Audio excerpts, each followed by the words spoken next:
Lai drīkstētu vadīt automašīnu, ir jānokārto autovadītāja apliecība.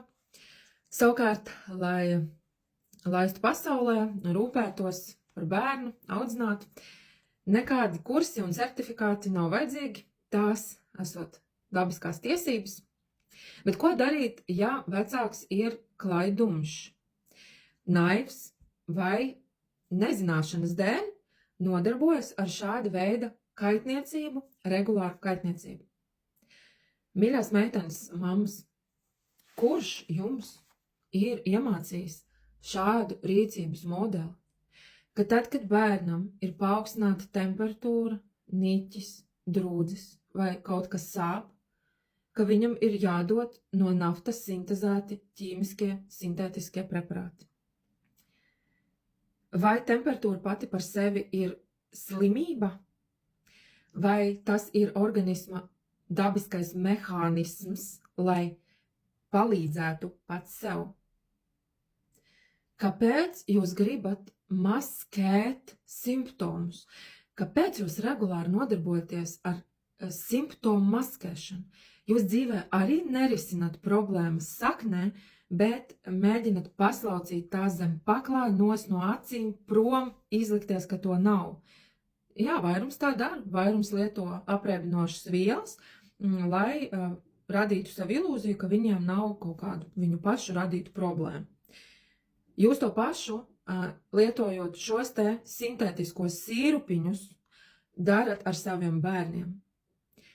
Neviens no šiem te preparātiem, ko vadlīniju mediķi jums vieglu roku iesaka, neko neārstē. Jums ir jāsaprot, ka tie tikai mazina simptomu, un tam ir sava cena. Tie bojā aknu, nieres, izvadu orgānu sistēmas, tie ir oficiāli pētījumi, un nesen arī šis te sīrupiņš, kas sākas ar burtu N, bija uz laiku nepieejams daudzās valstīs, tostarp Latvijā, 2003. gadā ilgstoši nepieejams, jo bija nākus klājā informācija, ka tas bojā smadzeņu darbību, izjauc bērniem smadzeņu darbību. Komplektā noteikti ar visiem ekrāniem, multenēm. Un, ja būtu mana teikšana, šie preparāti noteikti nebūtu brīvpieejā nopērkami, kā mammas, viņas vienkārši pērk droši vien katrai vidējai ģimenei mājās, tā saucamajā aptieciņā noteikti ir šis preparāts, un arī citi panadoli un ko tik vēl neiesaka, lai nomaskētu simptomus, lai nosistu temperatūru. Tā ir kaut kāda, kā vispār, ir jābūt vispār zināšanu vakumam par ķermeņa dabiskiem mehānismiem, par to, kas ir mūsu ķermenis. Tā nav raķešu zinātne.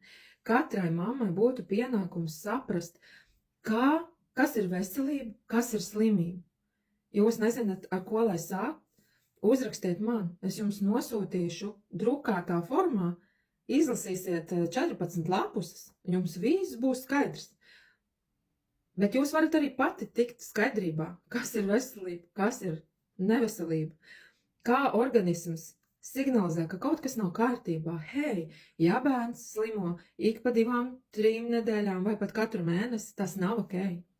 Tas nozīmē, ka jūs, kā vecāks, esat viņu, ieslodzījis pārnestā nozīmē, tādā kā ritentiņā, kas visu laiku griežas un kur skrien kā amīts. Tas ir aburtais loks. Jo vairāk jūs dodat šos ķīmiskos preparātus, jo biežāk jūsu bērns ir nevesels, jo viņam ir bojāti iekšējie orgāni no šīs te sintētikas un ķīmijas.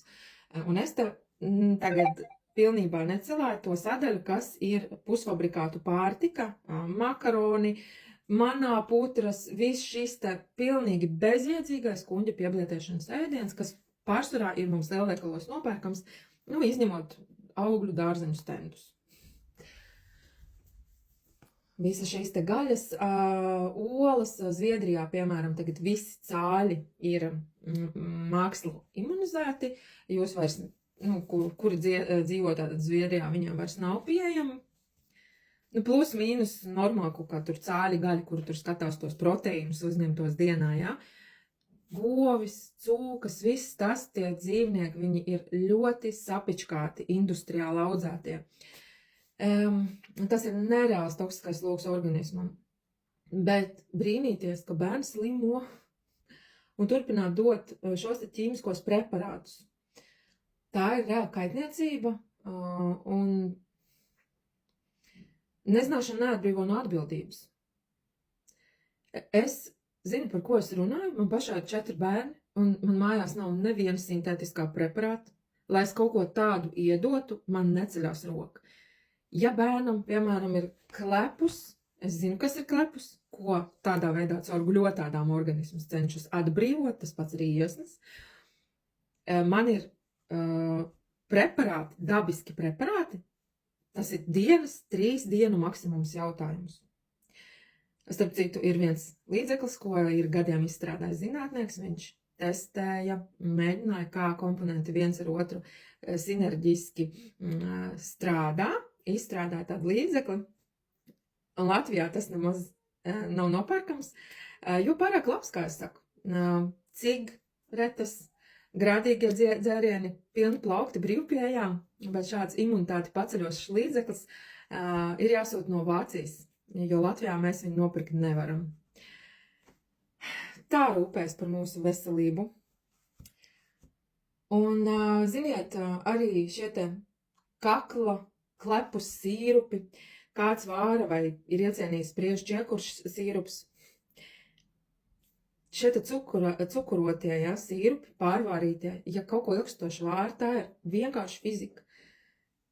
Iztvaiko, izvārās, nav vērts cerēt, ka ir kaut kādas vielas, kad ir uguns ticis klāt un termiski ilgstoši apstrādāts, ka ir kaut kādas bioaktīvas vielas palikušas.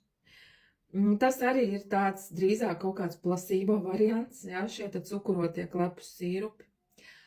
Un vispār es esmu ļoti šokēta par to, kā aptiekas, kurš tur iepērkas, kā var ticēt tam, ka kaut kas no tā var palīdzēt saknē. Jā, krīzē medicīna strādā, paldies, ka ir šāda iespēja, bet ja jūs regulāri pielietojat farmakoloģiskos preparātus saviem bērniem, tad nav jābrīnās, ka ir šīs te biežās slimošanas. Plašāk par neuro lasiet šī video aprakstā, bet ja tu vēlies pārtraukt apburto loku un gribi, lai bērns nemaz netiek līdz slimošanai, tātad vai ja viņam pie pirmajiem simptomiem strauji uzlabojas stāvoklis vai stabilizējas dabiskā veidā, uzraksti man un es tev nosūtīšu failu dabiskai mājas aptieciņai, ko kā lietot bez ķīmijas. Un kopš tu pārliecināsies un sajūtīs, kā tas strādā uz bērniem un pieaugušiem, tev vairs roka necelsies jebko pirkt no ķīmiskiem preparātiem.